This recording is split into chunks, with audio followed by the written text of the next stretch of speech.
Hello and welcome to Relationship Renegades on Fun for Life Radio. I'm one of your hosts, Rachel Brooks Smith. And I'm Emilio Palafox. And today we have super special guest, powerhouse couple, John and Najla Malat, founder and CEO of OSnap Active Lifestyle. Oh, yes. Welcome to the show. Welcome. Yes, we are finally here. I'm excited. And I'm mainly known across the land as Najla's husband. So. Ain't you Najla's husband? That's what I hear all the time. Which says so much about you and what I want to dive right into. So everyone listening, you got to go follow these two beautiful humans and their relationship, all that they share, and how they are such relationship renegades, redefining, re-showcasing what it is to be in a really supportive, healthy relationship. And and John, the way that you celebrate each other. Yeah. John, especially the way I see you celebrate your wife. It's so freaking beautiful. And I heard you on many different videos talk about the foundation of relationships in almost like relating it to a house or to real estate. Can you let our listeners know what that is and what that means to you? Yeah, I had an incredible mentor by the name of Myles Monroe. Myles Monroe was a pastor in the Bahamas, very well known. Unfortunately, he died in a crash. But Myles Monroe one time said to me, he said, most men think they're the head of the house. And so they act like they're the boss. Their egos get out of control. It's my way or the highway. It's basically, when I get home from work, you should have the house clean, the kids fed. Then I want you to, massage my feet and, bow at my presence. Yeah. And Myles Monroe said something that really changed things for me. He said, look, men are the foundation. And it's like when it comes to like real estate has rules and regulations. And look, they won't condemn the house if the shingles are falling off the roof or if there's broken windows or it needs paint. But let there be a major problem with the foundation and the house can be condemned. And he said, our responsibility as men is to be the foundation for our family. So if my wife falls, I'm supposed to be there. If my kids fall, I'm supposed to be there to lift them up. So it kind of, shifted around because I came from a house where my mom had left when I was very young. My dad was there and he was hard drinking, steel working, man's man. And, I won't say the words he would say, but he'd be like, F women, he had this different mentality. And my brother and I grew up that way for the longest time. And then something interesting happened is I ended up having my firstborn, which I was convinced was going to be a boy because there's no way I could make a girl. Lauren comes out, my daughter Lauren comes out, and then I have 4 daughters total now. These are all my girls, by the way. My tattoos. Oh, amazing. Cool. But it was God's way of softening me and helping me understand what my role really is. It's to support, is to be that foundation, is to encourage, to inspire, to empower, to equip. So that I'm glad you remember that. A lot of people, I think that goes right past them, but that was such an important lesson, and it's changed the way. Not that I've been great at this, trust me. I've had my issues. We all get out of our egos get in the way sometimes, but I really attempt on a regular basis to live by, look, I'm the foundation. Let me do everything I can to support her in her dreams and what she wants to do and what she wants to become. Beautifully said, brother. And, I think it's a great place to start, at the foundation, the fundamentals. And so one question coming up for me right now in the moment is like, I always talk about, Rachel, we talk about this with each other, how like, before I had to do so much work, right? Look the man in the mirror more than ever to attract a woman like Rachel. And then, of course, also to be able to sustain and nurture that relationship and not self-sabotage and mess it up like I have in the past. What are some things that you did, before meeting Najla that enabled you to establish, attract, and then sustain and nurture the relationship that you guys have together now? Like, what were some things that enabled you to have the foundation that you talked about? Najla, you too. Yeah. I want to hear from you on both too. sides. What did you do to attract John? Well, first off, you got to be careful because Rachel could probably kick your ass. I've seen her. Hey, I'll let her though. I'll let it happen. Yeah, you like it. I'm like, come on, bring it out. And I'll tell you, and you'll catch on pretty quickly. My wife and I, the reason our relationship works so well is I say we never compete with one another. We complete one another. She's a complete introvert. For even her, for her to do this is a major stretch. I almost canceled it. We celebrate you. Celebrate you, Najla. Yes. we were in Las Vegas for the Big Thrive conference with massive entrepreneurs at the MGM Grand, and Dan Fleischman came and asked her to speak on stage, and she immediately said no. And then I got in her head. I'm like, look, this is an opportunity. Mm-hmm. You're going to be on a panel. There's going to be your women that are your friends are going to be up there. It's a great opportunity for you to get out of that comfort zone a little bit. But anyways, we got way off of. No, this is amazing. It's beautiful. Though. This is you important. Supporting her and you being brave, Najla, and like stepping out of your comfort zone and showing up. Oh, trust me, she's a powerhouse. Oh, I know it. Yeah. Especially in our business. Well, like we just came from the gym, and in the gym, she's like a little tyrant. You know. Oh, we see it. Drill sergeant. Yeah. Like, I'm slack because I'm on the phone. I'm talking to my buddies at the gym. I'm not getting nothing done. She's like, you know, she gives me that look. Like you better get on this right now. And, so yeah, don't let her little petite, you know, innocent quiet fool you. Well, and Najla, speaking of that, how have you found to be supportive and strong and boss babe, but also remain in your feminine? Because I think that's a huge thing that's going on in society right now with women is they feel like they have to be so like in their masculine. And just how have you guys found in your relationship where you can be that strong, powerful boss babe, but still remain in your feminine? I haven't always been this way. Because I've kind of been, you know, kind of in my shell and quiet and shy all the time. But John, you know, he's helped me, you know, come out of that, help me feel powerful and strong and tell me like my worth and all the things that I could do. So I've grown so much in the past 5 years since we've been together because I was just a scared little baby. But, you know, it's really John who's pushed me and helped me grow and to see who I am, and I respect him for all the things that he's done because I've grown and I've learned so much from him, from business, from relationships to everything. So, you know, I look up to him in that type of way because, you know, he's shown me so much. That's so awesome.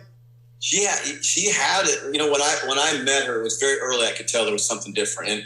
And then later on, you know, I met her family, you know, her mom, from Trinidad, not the values, the things that it was already in there. And I just felt like, man, if you ever let this go, if you grab that and let it out, you're dangerous. You can run the world. I mean, people think I'm the beauty of the outfit and she's the brains, but clearly she's the brains and the beauty of the entire operation. Yeah. I'm just like, I'm the cheerleader. I'm just like, go baby, you got this. At some point, I'm going to just be on a beach, half naked, eating organic chickens, and she can run the whole show. You know? Yeah. You know, I found my wife, my sugar mama. Yeah. No, I like being behind the scenes. I enjoy it because I feel like I can do so much more without, you know, everyone being in my face about everything. Yeah. Well, I love how you guys constantly, like Rachel said, support each other, and also like, you know, we're going to be students for life, but the fact that you guys challenge each other, I think it's always important, like in a loving way, of course. And maybe it's like, yeah, like you said earlier, sometimes we can get in our egos at times with business or in life and everything. But like, I think it's beautiful to always support, always love, right? And always challenge each other. And also, I think I still want to know from you guys. Yes. It could be really quick though, because I think we started getting off topic a little bit. Yes. But were there a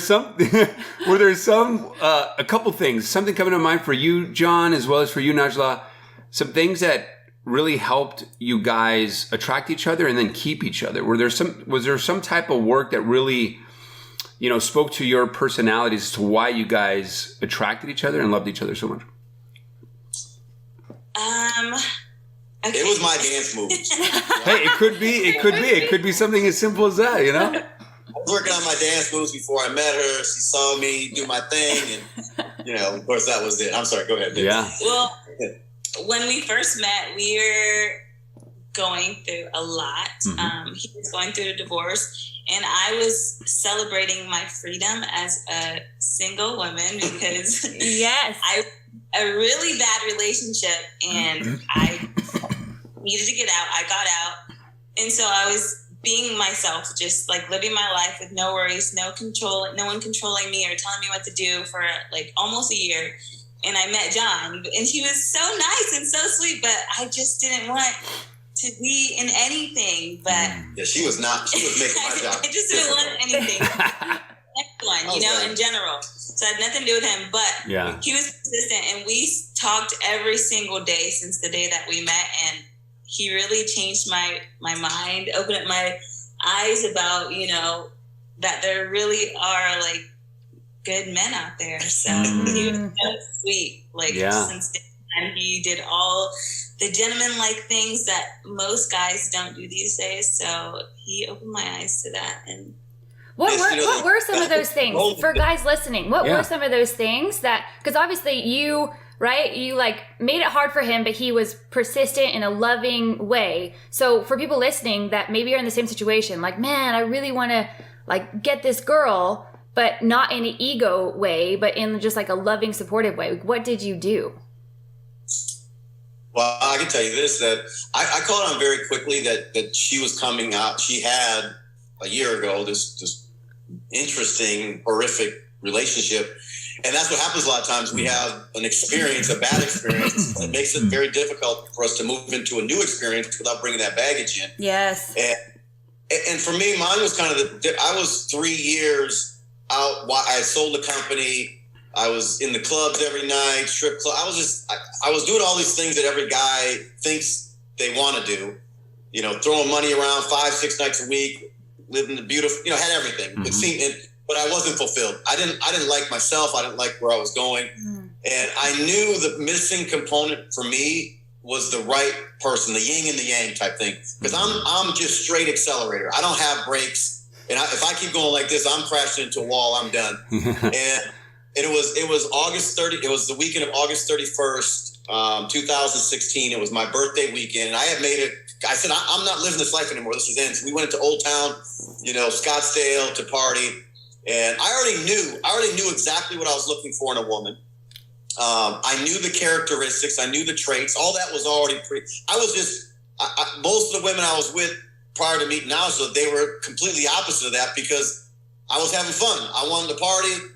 Instead of having transformational relationships, I was having transactional relationships. That's powerful. People were, you know, there was always like, you get this, I get that. And, you know, that was kind of the deal. And I was ready for that transformation. So when we met and I realized she wasn't quite ready, and I'm like, all right, well, let me continue down the road. You do your thing. And then for me, it was simple. It's first off, respect. Massive, massive respect. In little things like, you know, getting the door, you know, opening the door for her, you know, and it might not seem a lot in that. It's something simple anybody can do, but most don't. We don't even think about it. And then, you know, flowers, just, it's amazing to me how so many little things, it's the compound effect. I learned, you know, the slight edge and the compound effect many, many years ago. So it was these little tiny things that I just focused in on every single day. But the compound effect of doing that was massive. You know, like my early mentor, Jim Rohn, we talk about an apple a day. You know, we all know apple a day. And he would say, it's not 7 apples on Sunday. What we do is we make a mistake and then we try to cram it all in one day. Like, we got flowers, you know, let me take you out to dinner, you know. But I was like, let me be the man that I have not been in the past. The man that I know I have in me as well. And I just focused in and I just wouldn't let her go. You know, so I'd be roll up and, you know, to the house and he tell me every single day, like 5 times a day, maybe even more. He was like, did I tell you I was crazy about you today? He told me that for every single day for months. That's I love that. That's it though. Yeah. I mean, I love the aspect of the apple day. Oh, go ahead, John. No, when I saw, I'm telling you, it was crazy because that weekend walking into this club, or I was going to my table, her and her friends were coming out of the club, and there were so many people out there. I didn't see anybody from that point on. All I saw was her. So of course that's the first part. Her beauty is you know, very distracting. But after we started to communicate and connect, I'm like, dang man, I felt like this one I was not going to let go, so it was from that first day that I knew, man, I'm going. I didn't know for sure because you know, but once we got rolling, we started communicating. I was like, all right, she's got the values. She's got, you know, she had it. Now the difference was she's highly educated, college degrees, all that stuff. I'm a high school dropout. I'm the accelerator, she's the brakes. But all of that, again, it became very clear to me that we could do something big together. You know, we could change the world. Yeah. And you guys certainly have. I mean, if you guys are just tuning in, you're listening to Relationship Renegades on Fun for Life Radio with John and Najla Mallet. Did I say that right? Mallet. I keep Mallet. John and Najla Mallet. And what you guys, I definitely want to, talk about is that you guys have really helped people transform, their minds, their bodies, and their bank accounts in a lot of different ways. And you guys have helped thousands of people really achieve financial freedom internationally. And so one thing coming to my mind, I remember in Build Your Empire, the mentoring and everything there, there's one thing that I remember you said. It said, the truth will set you free, but first it will piss you off. Yes. And so I'm curious for both of you guys, whoever wants to go, like, what was one truth that happened in your life that first pissed you off, but certainly, allowed you guys to set you free? What do you think? I'm always talking. Not less naturally, but for me, the truth was I was very ego driven. That was the truth that I had to accept. And what that meant is I did not take criticism well. Nobody really takes criticism well. You take it and you eat it. You don't punch someone in the face. Yeah, it's the way to take the best. But that was a big thing for me. Ego was what happens. You make a whole bunch of money. Everyone's kissing your ass. They think they think you're something because you got money, and that went to my head in a big way. And it pissed me off when I finally realized that, look, my ego's a problem. And now I got it tattooed on my body. Ego's the enemy. I've taken the time to really focus in on changing that one thing. That's one of the truths that pissed me off. And I still work on it on a daily basis. But that's literally one of the most powerful truths that I think we all could learn. Honestly, one of our big taglines is to lose your Superman to find your Wonder Woman. Yep. And that theme of meaning ours. that Superman that thinks he's everything. And also for girls, that same exact thing applies of like losing that part of us that just like thinks that we're better than, or we're not good enough, or any of these different things, to be able to find that like dream partner or bliss or peace or happiness. And so I'm so grateful you brought it up, and I think that's a common theme that we always like talk about and check each other with, of like, hey, are you in your Superman mode, or are you like... Well, what's beautiful about this too is that when we say lose your Superman to find your Wonder Woman, throughout that process, of course, we're talking about ego here. It's just kind of a hook point there. Yeah. But when you do lose the ego, we find that, or that Superman that we talk about, it's like you end up it was kind of like you lose the illusion of that Superman when you actually end up becoming and finding and being like the real Superman that you always were, right? And so I think it's important to know that it's like, yeah, we want to be Supermen for our loved ones and all of our relationships, but I think it's just like the illusion of Superman versus like the true real one, The one who's willing to be honest, and the one who's willing to be supportive, and the one who's willing to show up when no one else will, like all that kind of stuff. Yeah. I love that. Matter of fact, I'm going to steal some of the stuff you guys just said. Take it, man. We're all about it, And actually, this part, I would love to leave us on a little cliffhanger, because after this little segment, I really want to get into, I know you guys have talked openly about some backlash that you guys get on a regular basis, because you are so openly supportive of each other and about your relationship. So hang on, everyone tuning in. We're going to get to that after this segment. But now we're going to get into rapid fire. So these are quick questions, quick answers. So you can't think about it. It's got to be first response. Are you ready? Ready. You ready, Okay, babe? cool. Babe, you go first. All right. Which of your personality traits are you most proud of? And because we got both of you here, and what personality traits do you love about each other? I've always been. I love how kind Najla is. She's very empathetic. I love that. And then for yourself, what personality trait do you like about yourself? Well, just, my personality is, is my looks is really what drives. There it is. Yes.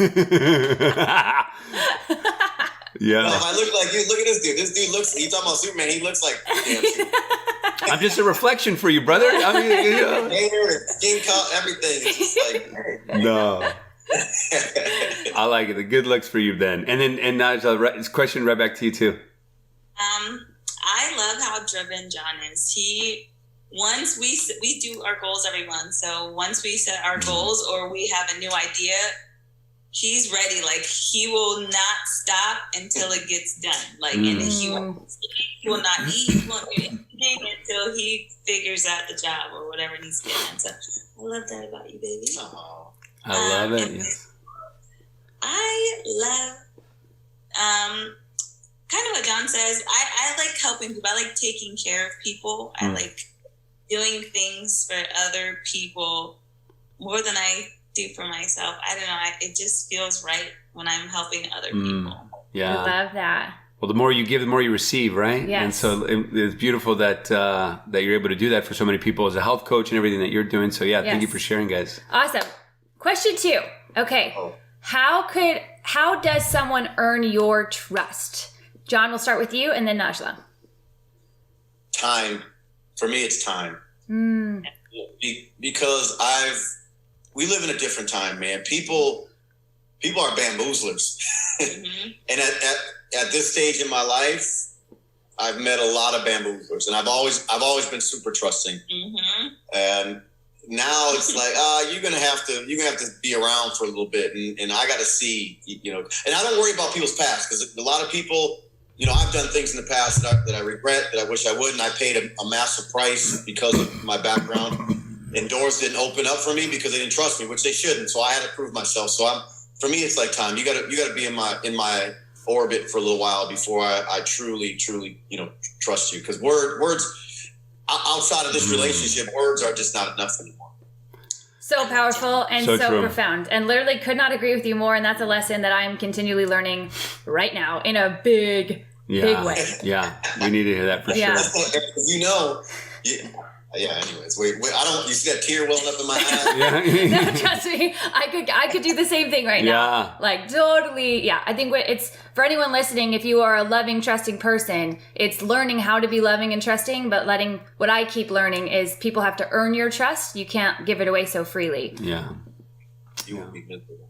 100%. I agree everything that you guys said, because I've seen John get taken advantage of, and I'm always skeptical in the beginning. She's skeptical always. But it's discernment. You got discernment. But I'm an observer. I like to see and hear. I like to know what's going on for a little while before I can make a decision, because going in right away, sometimes it just don't work out. When I met Najla too, I had a lot of hanger-oners.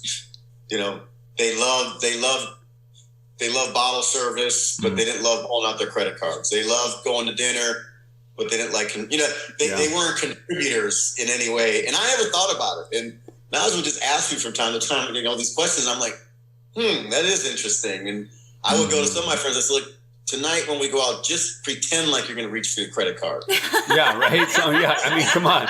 And so it looks as if. But don't play. Yeah, I mean, these are so important, and I know this is rapid fire, but real quick, it's like, when we talk about, really co-creating the having healthy all relationships, and when it comes to like people building their tribe, whether it's a business or their friend groups, right? Like, it's like, these things matter. Big time. And like you said, having the friends be contributors, everyone's going to have their own values, but be careful who you guys are hanging around with, right? And so, I appreciate you guys sharing that. All right, number 3, babe. Number 3, okay. We're messing with the rapid fire. I know, we're good. Go fast. You can't help. Okay, so whether it's the current kids or future kids, we got future generations coming up, new generations, and they matter, right? And there's a crazy economy that we're living in right now. But for either current kids or future kids, what's the one thing that you want to instill in them? It could be the one thing and maybe a top 3, whatever comes to mind. But what are some main things that you guys want or are instilling? I'm going to tell you, right as soon as you said it, the first thing that hit my head is respect. Respect. We are the most disrespectful people we disrespect these kids, man. Like my dad, if the things that kids say to their parents now and to their teachers, anyone with authority, my dad would just punch me in the mouth. I mean, what I feel like we've become, and I know it's rapid fire, but I have to say this because this is to get home with. We're so sensitive. You can't correct anybody anymore. Mm-hmm. You can't tell them the truth anymore. That's why when I'm mentoring people, and especially young people, I said, do you want me to tell you the truth, or do you want me to tell you what you want to hear? Yeah. I can do either one. And when we raise our kids, they're going to get the truth. Like we said, the truth is, this might piss you off, but you need to hear. You cannot grow. You cannot get better if every time you get the truth, you're all hurting or flashing back and you want to fight or you want to create havoc or cancel, like this whole cancel culture. That's all lack of respect and understanding that we all have our issues. We all make mistakes. And anyway, it takes a lot of respect to say, look, you screwed up. That's all right. We'll figure it out. Or anyway, I think respect, communication, that type of thing. I love it. What about you, Najla? Yeah. I like that you jumped in first. I'm sorry. Yeah. What about you, Najla? I'm going to have a one-word answer since it's rapid fire. Thanks for paying attention to the instructions, Najla. No, I'm just kidding. Just kidding. I dropped out of high school. This is my problem.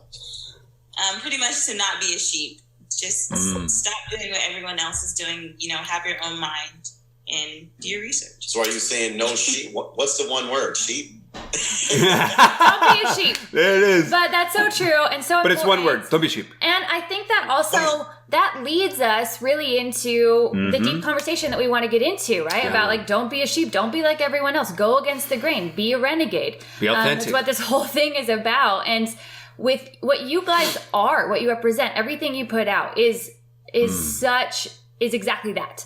And I know that you talk openly about getting backlash for what you put out about your relationship and how much you love each other and how much you celebrate each other, which just makes me so frustrated about that. But can you talk a little bit about that and what your experience has been and why you keep going no matter what anyone else is saying? Yeah. Go ahead. I like when you go first. Well, it's because I would hit back quite a bit. Najla gets the brunt of it, really.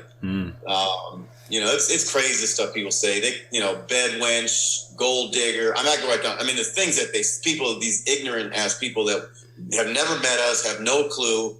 I used to say, well, do we have to look like we're brother and sister to have a loving relationship? Or do I have to be broke? Do we have to be broke? The only way you can be in love for real is if everyone's broke. I mean, all the nonsense I hear is like weird. And then people hit me up and I'm like, listen, man, I don't speak broke. You have to speak in a language that I understand. She gets it the hardest. But now what I've learned to do and you can see even when we go out, there's the looks are always the first thing. And sometimes we've discovered some of those looks were just out of this is interesting. And we have people come up and ask us questions and they were just real genuinely interested in our relationship. Yeah. It turned out they were great. They weren't whatever. But then you do get the hate. There's guys that don't like the fact there's people that don't like the fact that I don't know if you know this, but I'm a white male. Black female, so there's that difference, and there's an age gap.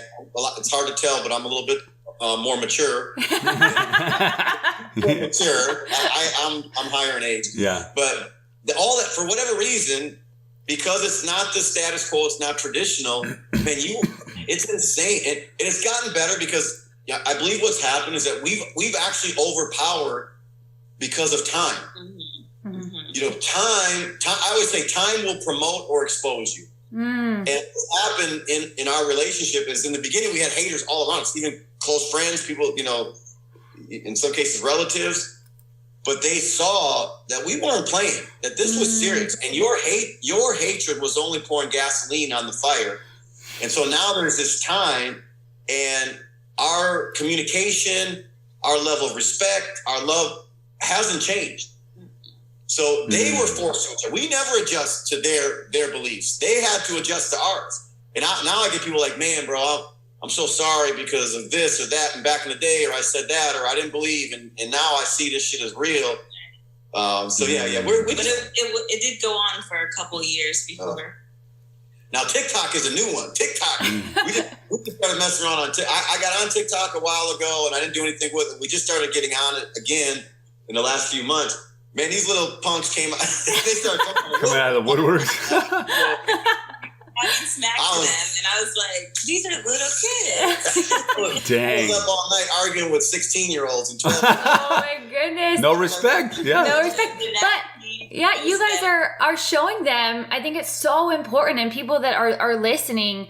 You know, one, if there's other interracial couples out there or couples like you that maybe there's an age gap, that like prove them wrong. You know what I mean? Like you guys prove them wrong, not in a sense of like, oh, look at us, we're gonna do it in spite of you. Like, because I think it's all about our intentions, right? Like you guys were just coming from such a loving, supportive space and being like, all right, it's kind of like it's us against the world, you know, and we're gonna just keep doing what we're doing and keep loving each other and keep building and keep growing. And then all of a sudden you can turn. It reminds me of this quote that's like, you can either be like a thermostat, or I'm going to mess this up, babe. Do you know what I'm talking about? Like, you can. You're going. Do you know where I'm going? Like, you can either be someone that changes and adapts to everyone else, or you can be the thing that changes other people. And I think you guys are the thing that, because of your example, because of just you being you, it starts to change other people. And I think we forget that we all have that power within us. And what's helped you guys? Let me tell you something. All of a sudden now, I got a whole bunch of my white friends now have black girlfriends. We're setting a new thing. We like, and I'm not saying we, it was, but a lot of people in our circle started realizing it's okay. Someone that's different, looks different, whatever, in both directions. Man, in the end, we are 99.9% the damn same. And my belief is, we all come from one place on this planet long time ago, and we scattered. And due to climate change and things like that, that's why I'm so damn white. I wish I was dark. I need to get some sun, but you guys get my point. No, well said. I mean, and it's such a, God, like we were talking about, relationships are under attack right now in so many different ways. Like we were talking about even before going live here. And it's like, hurt people, right? And so it's like, it's crazy how much judgment right off the bat, like you guys said, before they even know you guys. And I know we keep saying this, but I think a lot of people want to be themselves, find themselves, create themselves, and they just don't know how, right? And the fact that you guys are unapologetically your guys' selves is that alone speaks volumes, right? There's the doing, of course, but I think it's important just in the beingness. And the fact that you are being your guys' selves, no matter what's going on, I think it's important. And I hope that people listening, if you're tuning in, you're listening to Relationship Renegades on Fun for Life Radio, where we're talking about being your authentic selves and how that will help attract and maybe help share and help other people to be themselves too, right? To shine their light. We need that, I feel like, more than ever these days. Yeah. And Naja, I'm curious, for both of you, right? But you had said you got a lot of the backlash. What helped you stay so strong? Because I think in other cases, some other women might have been like, oh, I can't do it. I don't want to talk about it. Maybe we shouldn't be together. Like, what helped you be a renegade and stay strong? Man, you have no idea. I was so sad all the time, crying, wanting to delete my social media. John, he's the best, like, supporter and everything, because it's sad because so many girls in relationships or women in relationships like ours, they message me all the time, like ask me questions. How do I do it? What do they do? But I don't think their partner is helping them feel, more comfortable in being open about their relationship. Like they're not getting the support that they need. Like, who cares what people think? Like, it's us against the world. Yeah. Our thing. So really, it's been John always telling me, "Who cares? I got your back no matter what." F them, this and that, and he's always our bills. Yes.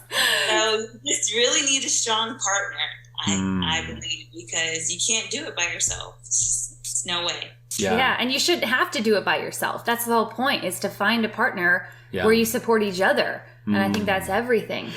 No, this is so beautiful, and we can continue to, because I think this could be like, you know, a whole workshop in itself of talking about this important. But because you guys do so much, I want to be able to talk about, before we go into our renegade moment, and talk about some of the breakthrough moments you guys have had in your life. And so stay tuned for that, because these guys are changing people's minds and bodies and bank accounts a lot of different ways with their Snap active lifestyle. Yes. One of the things that we talk about in Relationship Renegades is how, you know, food matters, supplements matter, all these things, like what you do every day matters, because if I don't love myself and fuel myself the right way, then I can't show up as best for this relationship and all my relationships. Any relationship, yeah. So one of the things that I love about the Snap active lifestyle is that it looks like they're like very premium ingredients, and you guys got a great movement. I'd love to kind of, you know, share a little bit with our audience as to like how that came about and what you guys are doing right now for people. All right, I'm going to jump in because you already hit on it. What you're putting in your body, the things you're doing. You know, look, after I hit 50, I know it's hard to believe this, but 50 years old, I don't want to be some decrepit old dude. I don't want to be, you know, sitting in a rocking chair in my blankie drooling on myself. You know what I'm saying? I've been determined for a long time to be able to go head to head, you know, with a 22-year-old. You know, I don't want to be winded walking up a flight of stairs. I don't want to be that dude. And so it's been very important to me for a long time. Well, how do you do it? Well, just because you're 50 years old, that doesn't mean you got one foot in the grave. Now, that unfortunately society's got a program to believe that, and the pharmaceutical companies have created all kinds of things that put us into a disease cycle much quicker, but keep us alive much longer. Yes. Well, I was like, let's create products that are plant-based but science-backed. Let's focus in on the things that we're doing on a regular basis, you know, understanding herbs, understanding the things that we're putting in our body. We're active. But part of this, Najla is a fitness fanatic. So, you know, she's got girl. Yeah, I know you are. I see you, man. I love it. But you know what happens when you got the fire in your eye and the pep in your step, energy is attractive. You know what I mean? Energy builds momentum, and you need momentum to build your bank account, by the way. You need momentum to build your money. If you're not healthy, I'm telling you, if you sacrifice your health in the pursuit of money, at some point you'd be willing to give up every dollar you ever made to get your health back. So I'm fortunate. I had a billionaire mentor by the name of Paul J. Meyer. And Paul J. Meyer, this dude was 80 years old, climbing mountains, scuba diving. He was challenged 20-year-olds to push-up contests. He was a beast.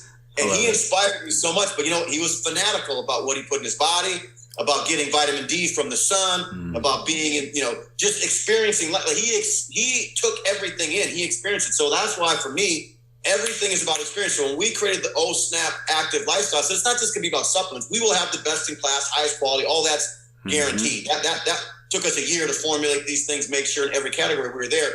But let's build a community and a culture that's about movement, that's about energy, that's about tolerance and experience. You guys with me? And that's why, you know, we've only been rolling since May 17th, but people come in like, bro, I see your stuff everywhere. Yeah. Like, and then we got celebrity. We don't pay nobody, but we pay our brand ambassadors, but I don't have celebrity endorsement, but we got celebrities taking the product. We got entertainers. We got, you know, like Vito the singer popping before he gets in a concert.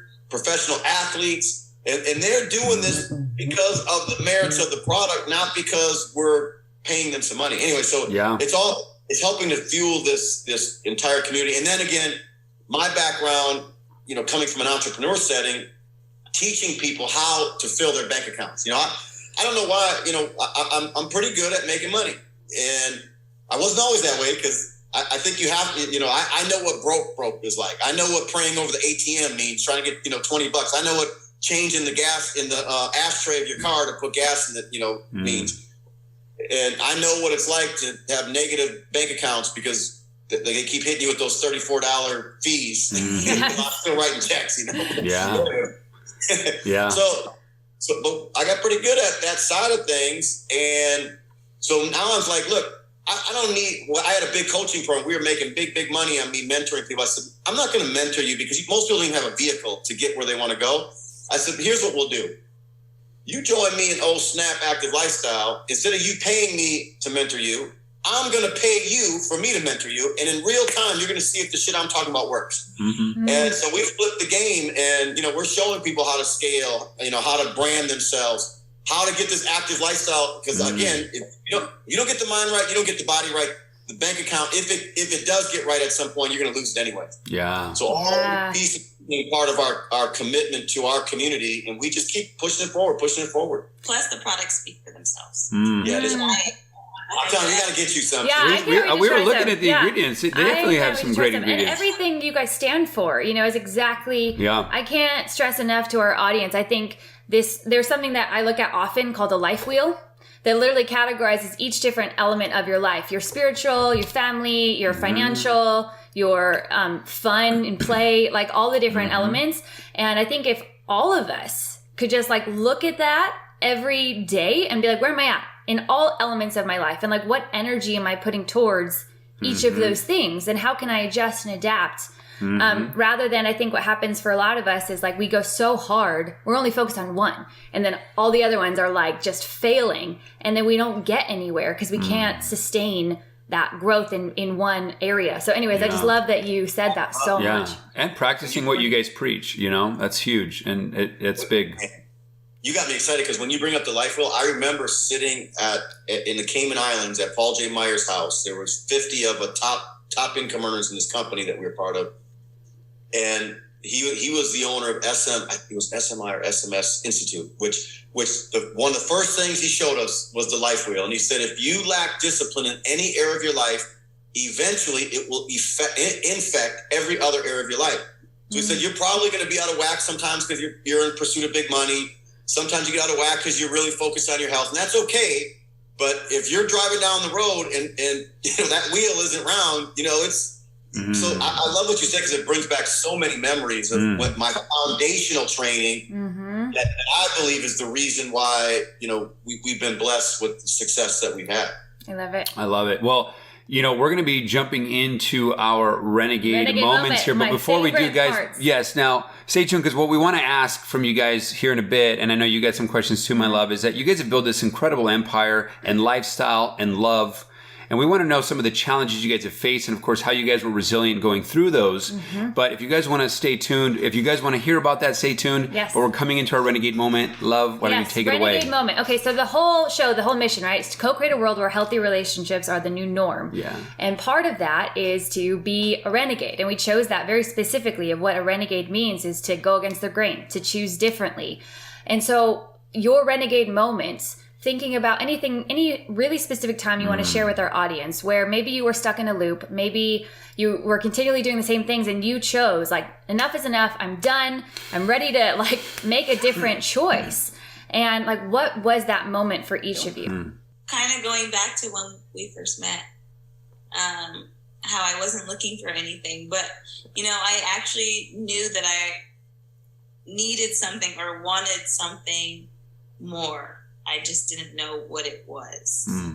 So John just opened up my eyes to a lot of things about, what relationships could be and what we could have. And we always had these ideas about what we can create, and we just aligned perfectly.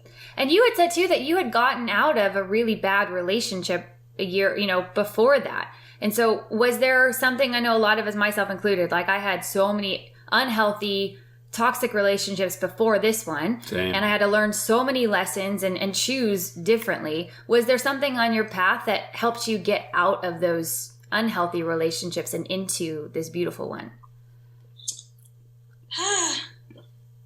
I guess finally, realizing my worth, that I deserve more. I did not deserve that shit. For sure. Yes. Yeah. But I never wanted to put myself in that situation. Some people don't learn from their relationships or their mistakes. And that one really opened up my eyes, because it was just terrible almost every single day. And so I was finally free. And from that day, I was like, I'm never doing this again. Like, I really learned my lesson. Never going back to this. I will never let anyone treat me like that. And I will never be taken advantage of. Just like, Yeah. And you did it. Want to talk to me? No. Yeah. Okay. Yeah. And you did it. Well, It took some time. It took some time for me to gain that trust. But look, I'm not trying to control you. I have a hard enough time trying to control myself. Yeah. Well, I love that. I love a couple things. Rachel always talks about, you get what you tolerate. I was just going to say that. Yeah. Sorry, One of my favorite quotes, you get what you tolerate. And we tolerate a lot of things. And it sounds like you were finally like, I will not tolerate it anymore. And your whole life changed. Yeah. And I always talk about just like, the moment you start to love yourself, then the world will love you back. Like, it's just like, it's almost like an abundance, almost like just a waterfall of love right back when you start to love yourself more. And I know that once I started to love myself, and back when I was younger, people used to be like, do you love yourself? And I'm like, what are you talking about? Like, I got this. What are you talking about? But at the end of the day, and we don't need to go into our stories, but I think that's just very huge that you finally deserved that you said you are worthy, you are loved, you do deserve greater. And I love also, John, that I think this is important for relationship for men, that this is also the renegade piece of this, that we can have this relationship. We can, people go into marriage like, oh, ball and chain, or, it's going to be difficult. And of course it's going to be difficult and challenging. But like, what about new baselines? Where a new baseline where like we can have an incredible relationship. We can have one that maybe doesn't fight a lot, or we can communicate better. And the fact that you kept saying like, yes, we can do this and we have this, kudos. I just think that can't be said enough. So amazing. Well, I appreciate it. And for me, I saw that we could have that. And that it was possible. And the attack on the family, the attack on marriage, the attack on relationships is very real, and it's out there. And a lot of it comes from the wrong people getting together, these toxic relationships, and then we bring that into the next relationship, So you got all this toxicity happening, and we think it's about relationships. No, it's about the individual. It always came back to me in all the bad relationships. I was the common denominator. Now, of course, they contributed, but in the end, I had to look and say I was the common denominator. And for me, like two big renegade moments for me was drugs, finally being done with drugs. Drugs ruled my life. Had a heart attack when I was 17 years old from crack, cocaine.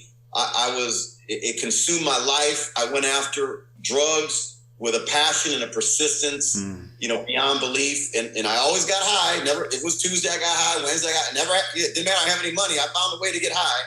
But I then took that same passion for drugs and I put it into business and that relentless pursuit. And I realized I could take that same negative energy and put it into positive energy. And the other big one for me, which I would say was a renegade moment, when I stopped caring what other people thought. I had a mentor that said, look, these cats, they won't even show up to your funeral, bro. And then and half of the people that show up to your funeral, half of them won't even cry.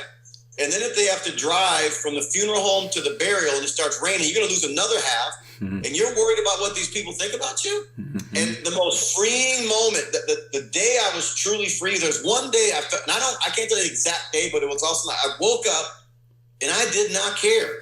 If you don't like me, hey, I wrote a book with Les Brown, the motivation speaker, a long time ago. Oh, we love him.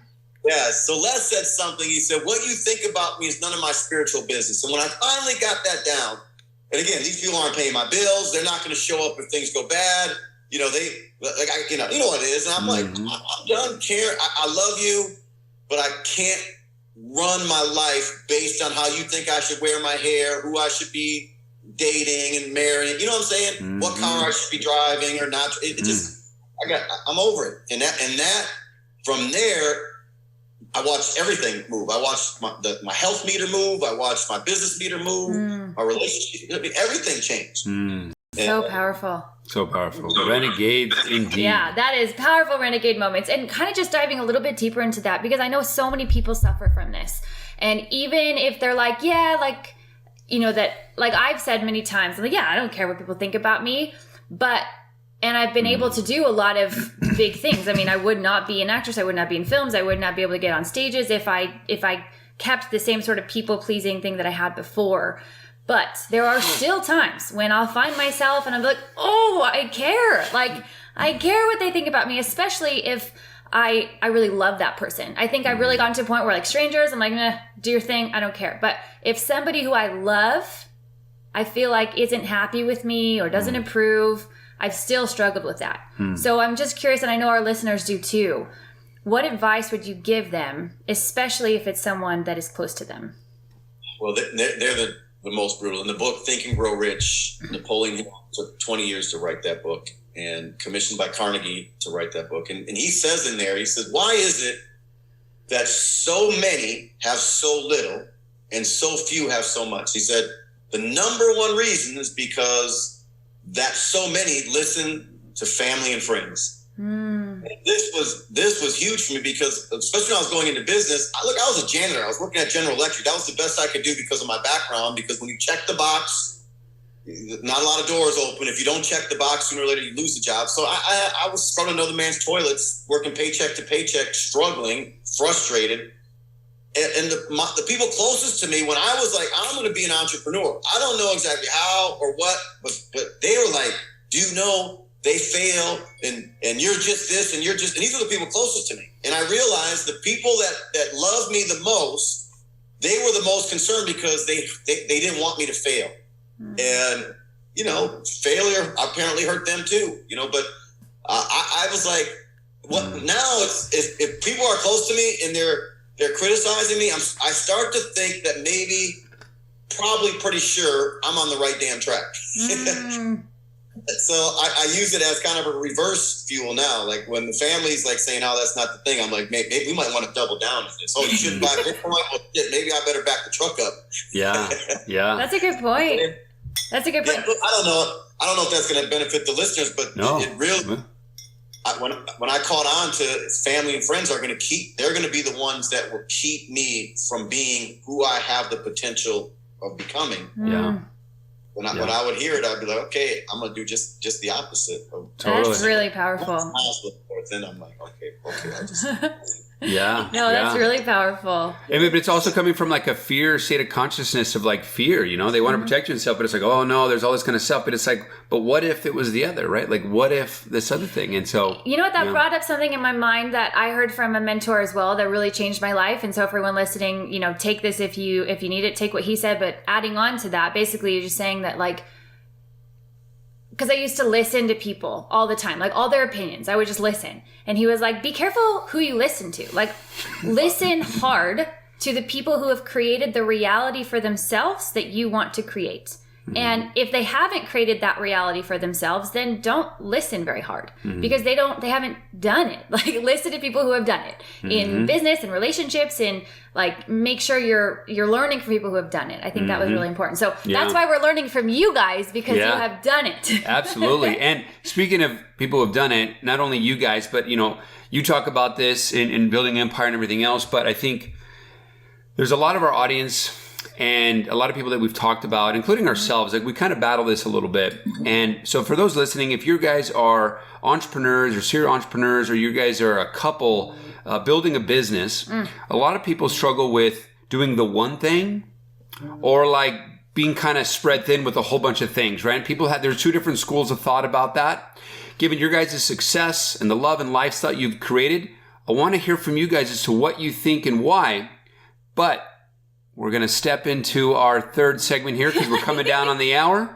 So if you want to listen, stay tuned. Cliffhangers, so you got to stay tuned for that wisdom, because that's really important. Really important. Yeah. So we'll be back to that here shortly. But right now we're going into favorite finds. Yep. And babe, you want to go ahead and ask the question? Yeah, just super quick. Just any sort of favorite finds you want to leave with our listeners. Could be a book, a film, a song, a place, anything that really like just elevated your life that you want to share with our audience. Yeah. Najla Malat. Woo! My favorite is fine. Toca Madera, the restaurant. That's my vibe, and I love it. Is that here in Arizona? Do we need to know about that? Yeah. Toca Madera. If you guys are in Arizona, go to the one Toca. in Arizona, not in California. Yeah, it's fine. They're all great. Okay, noted. The one in Scottsdale is super dope. It's cool. And if you want, I can get you in. It's hard to get in there.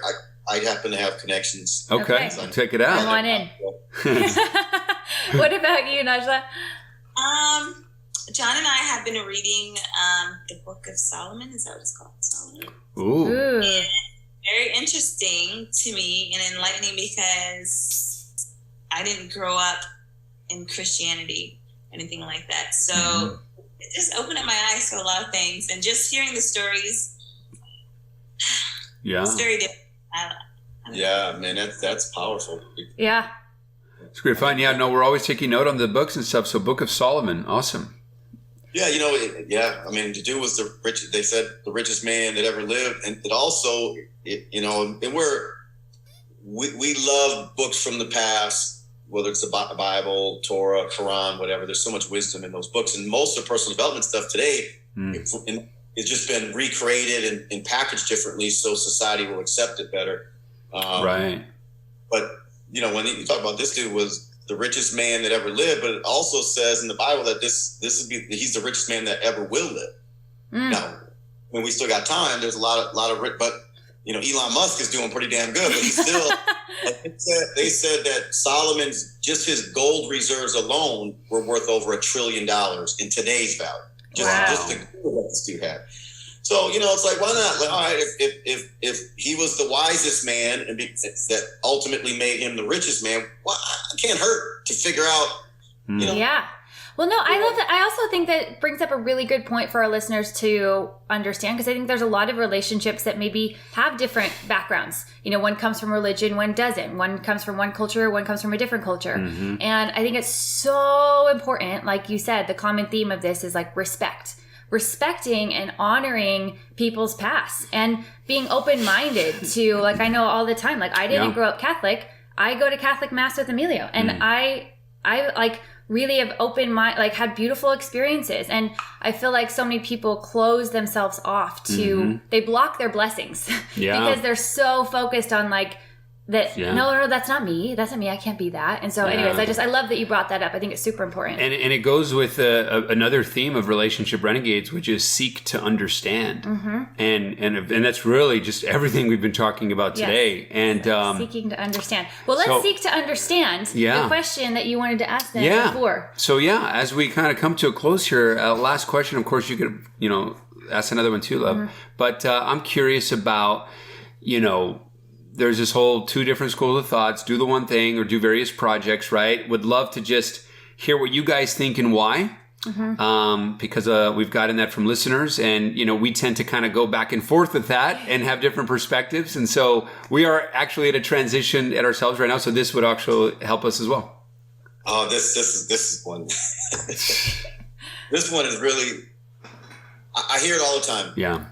Multiple income streams. Now, most people end up with multiple income trickles. They never get a stream.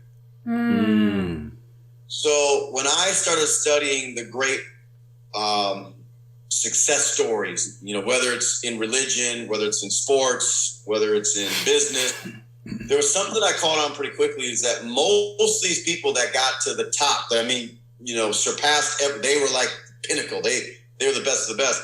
They tend to focus in on one thing. And they doubled down on it, and they went hard. And now look. Then later on, they went. I would say, look, figure out what your superpower is. Figure out what it is you can get passionate about and get behind. And you don't always get to pick your passion, but figure out that one thing and then go after everything you got. Then get a real stream going. Like for me, I got a massive income stream going. I call it the goose that laid the golden eggs. Then that allowed me to go do all kinds of other, from nightclubs, restaurants, mixed martial arts, cage fighting companies, real estate, investment company, publishing company. I mean, it just went on and on and on.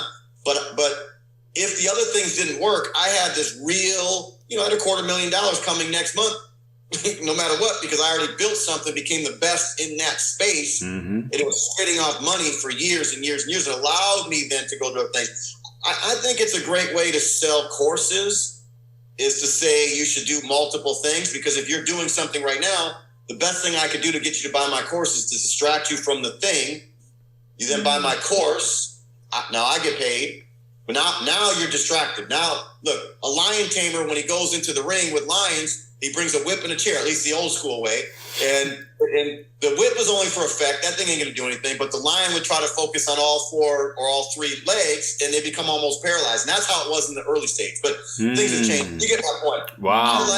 I like get great at something. Get really, really freaking good at something. Yeah. Elon Musk built PayPal, and they took that money from PayPal and they started playing around with a bunch of different things. Now, Elon Musk is also an alien Yeah. on another planet. Yeah. So he's not always a great example for most of us. You know, Jeff Bezos, Amazon, he doubled down on Amazon, took him there. Microsoft, Bill Gates, doubled down on Microsoft. Steve Jobs, doubled down on Apple.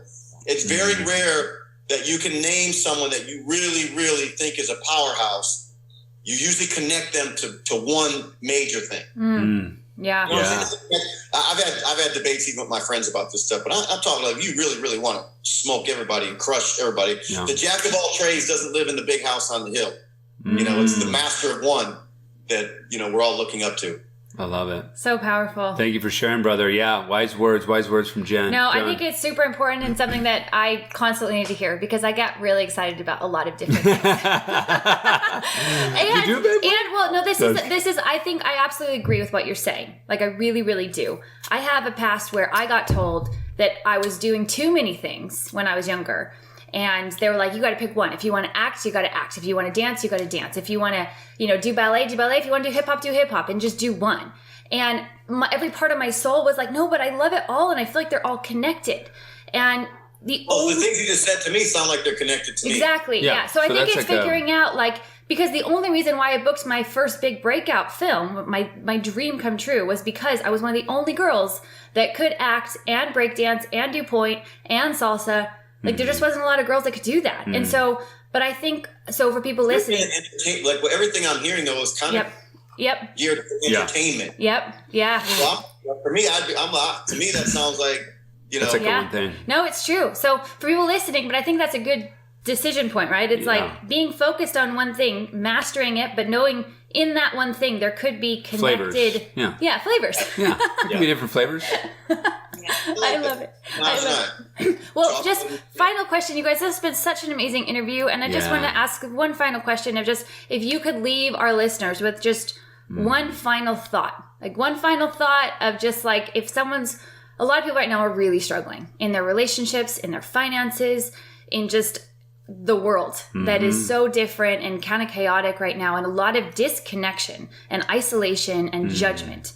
What piece of advice could you give people listening to help them just get out of that and thrive? For me, I want you to close this out. Don't be so hard on yourself. Get out of your head. This is what messes me up. When I'm overthinking everything, and you guys already know the media, all the stuff around us has us believing we're all hating each other and we're all just get out of your head. Right? I love that. Start being nice to people. Shit. Yeah. Right. Yeah. If you took one thing away, be nice to people. Other, just be nice to each other. Watch what happens. It's amazing when you smile at people or you're nice to somebody. All of a sudden, things. All of a sudden, people are nice to you. Yeah. Doors start opening for you. I get so many speaking gigs just because I'm nice to people that I didn't know who they were. And next thing I know, I get an offer, $25,000 to speak on someone's stage for an hour, and I didn't even have any idea.